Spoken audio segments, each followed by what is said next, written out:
नमस्कार, देख रहे हैं डाइव इन बुक। आज के इस वीडियो में हम कवर करने जा रहे हैं प्राचीन भारत के इतिहास का महत्वपूर्ण टॉपिक प्रागैतिहासिक काल को बड़े ही रोचक तरीके से देखेंगे। अगर आप चैनल पर नए हैं तो सब्सक्राइब जरूर कर लें। चलिए शुरू करते हैं। कभी सोचकर देखें, एक ऐसे भारत के बारे में जिसका कोई लिखित इतिहास ही न हो। आज हम कुछ ऐसे ही एक रहस्यमयी सफर पर निकलने वाले हैं। ये एक ऐसी कहानी है जो किताबों में नहीं बल्कि चट्टानों में, पुराने औजारों में और हजारों साल पुरानी बस्तियों में छिपी हुई है। चलिए मिलकर खोजते हैं भारत के इस अलिखित अतीत को। तो सबसे बड़ा सवाल यही उठता है कि हम बिना किताबों के इतिहास को आखिर समझे तो समझे कैसे? और यही सवाल आज हमारी इस पूरी पड़ताल का सेंटर पॉइंट है। चलिए एक जासूस की तरह उन सुरागों को जोड़ते हैं जो हमारे पूर्वजों ने हमारे लिए पीछे छोड़े हैं। तो सबसे पहले कुछ बेसिक बातें समझ लेते हैं। इतिहास को ना मोटा मोटा दो हिस्सों में बांट सकते हैं। एक है प्रागैतिहासिक काल यानी कि प्री हिस्ट्री, जब लिखने की कला ही नहीं थी, और दूसरा है इतिहास यानी हिस्ट्री, जब से हमें लिखे हुए रिकॉर्ड्स मिलने शुरू होते हैं। और आज हमारा फोकस उसी पहले रहस्यमयी दौर पर है। तो चलिए अपने सफर के पहले बड़े पड़ाव पर चलते हैं, पाषाण युग यानी स्टोन एज। ये सिर्फ कोई छोटा मोटा टाइम पीरियड नहीं था, बल्कि ये तो लाखों साल तक चले अस्तित्व और संघर्ष की एक लंबी कहानी है। जरा इस नंबर को देखिए, 99%। हैरान करने वाला है ना? भारतीय उपमहाद्वीप में इंसान की पूरी कहानी का 99% हिस्सा सिर्फ एक ही काल में हुआ, पूरा पाषाण काल में। इससे अंदाजा लगता है कि ये दौर कितना लंबा और कितना जरूरी था। तो ये पूरा पाषाण काल यानी पेलियोलिथिक एज आखिर था क्या? इसका सीधा सा मतलब है पुराना पत्थर का युग। सोचिए, उस लंबे अरसे में इंसान छोटे छोटे ग्रुप्स में रहते थे और उनकी पूरी जिंदगी शिकार करने और खाना इकट्ठा करने के इर्द गिर्द ही घूमती थी। तो जिंदगी थी कैसी उस दौर में? जीने का पूरा आधार ही शिकार था। जो औजार थे वो स्फटिक जैसे सख्त पत्थरों से बनते थे। लेकिन इस युग की सबसे बड़ी, सबसे क्रांतिकारी खोज थी आग। और इसका सबूत वो हमें कुरनूल की गुफाओं में मिली राख से मिलता है। और यहां हमारी कहानी में एंट्री होती है हमारे पहले जासूस की, रॉबर्ट ब्रूस फुट। साल था 1863। उन्होंने पल्लवरम में भारत के पहले पुरापाषाणकालीन औजार खोज निकाले। और इस एक खोज ने जैसे भारत के लाखों साल पुराने अतीत के दरवाजे ही खोल दिए। पूरा पाषाण काल के खत्म होने के साथ साथ पूरी दुनिया बदल रही थी। और इसी बदलाव के बीच हमारी कहानी अपने अगले चैप्टर में एंटर करती है, मध्य पाषाण युग। ये दौर शुरू हुआ लगभग 12,000 साल पहले, और ये एक ट्रांजिशन का, एक बदलाव का समय था। पर्यावरण बदल रहा था और इंसानों को इसके साथ खुद को ढालना था। और इसी जरूरत ने, इसी ढलने की प्रक्रिया ने एक नई तकनीक को जन्म दिया। इस युग की पहचान, इसका सिग्नेचर इन्वेंशन था माइक्रोलिथ यानी छोटे पत्थर से बने औजार।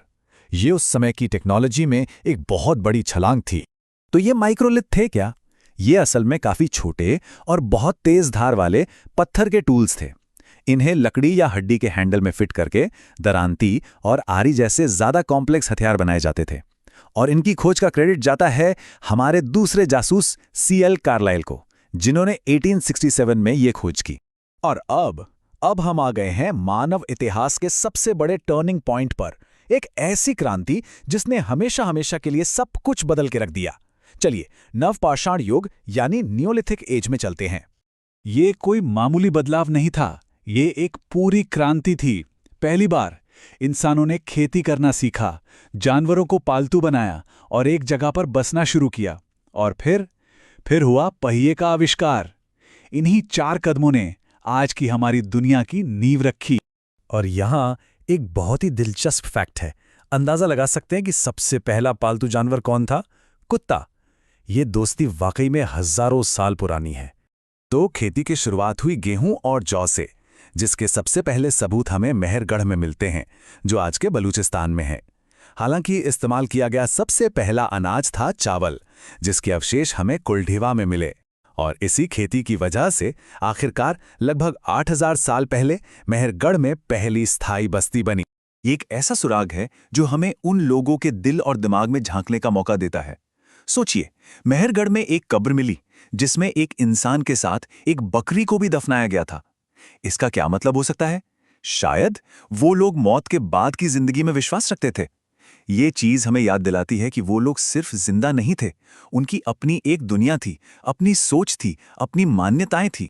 तो कहानी तो हमने सुन ली, लेकिन इसके सबूत कहाँ हैं? इसका एविडेंस क्या है?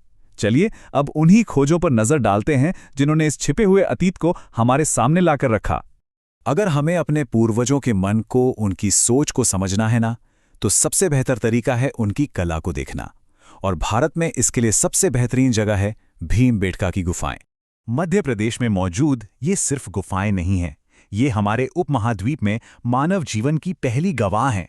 इन्हें 1957 में एक और जासूस डॉक्टर वीएस वाकंकर ने खोजा था। यहाँ चट्टानों पर जो पेंटिंग्स बनी है ना, वो हमें हजारों साल पुरानी कहानियां सुनाती हैं। शिकार करते हुए लोग, समूह में नाचते हुए लोग, उस वक्त के जानवर। सच कहूं तो ये एक टाइम मशीन जैसा है।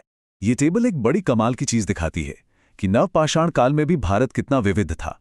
हर जगह की अपनी अलग संस्कृति थी, जिनकी पहचान उनके मिट्टी के बर्तनों से होती थी। जैसे मालवा में काले और लाल बर्तन मिलते थे, तो बुरझोम में धूसर रंग के। ये विविधता बताती है कि भारत हमेशा से अलग अलग संस्कृतियों का घर रहा है। और आखिर में एक बहुत जरूरी बात, पूरे भारत में इंसान से जुड़ा सबसे पहला भौतिक सबूत हमें नर्मदा घाटी में मिला है। कहा जा सकता है कि यहीं से हमारे उपमहाद्वीप में इंसानों की कहानी का पहला पन्ना खुलता है। तो जाते जाते एक सवाल, अगर सिर्फ एक कब्र हमें हजारों साल पुराने विश्वासों के बारे में इतना कुछ बता सकती है, तो जरा सोचिए हमारी जमीन के नीचे अभी और कितने राज दफन होंगे जो बस खोजे जाने का इंतजार कर रहे हैं।